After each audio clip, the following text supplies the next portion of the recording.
unyenyekevu umekuza. Kwa faida nyingine utaongeza la 8 tu. Andika: kupata raha nafsini mwako. Kupata raha nafsini mwako. Kupata raha nafsini mwako. Kitabu kile cha Methali 11 mstari wa 29. Anasema hivi: jitieni nira yangu mjifunze kwangu, kwa kuwa mimi ni mpole na mnyenyekevu wa moyo, nanyi mtapata raha nafsini mwenu.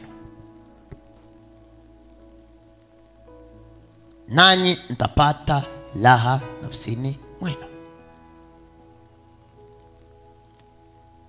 Wana Mungu, ninapotaka kuhitimisha, ninachotaka kusisitiza kuhusiana habari ya maisha yako uliyokuwa nayo. Hauwezi kutoboa kama maisha yako yamejawa na kiburi. Hauwezi kufanikiwa kama maisha yako hayana unyenyekevu. Hauwezi kumwona Mungu kama maisha yako hayapo karibu katika unyenyekevu. Haiwezekani.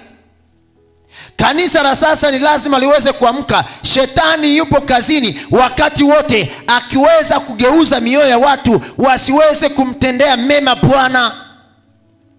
Mungu hufanya kazi kupitia watu. Mungu hafanyi kazi kupitia kitu chochote, anafanya kazi kupitia watu.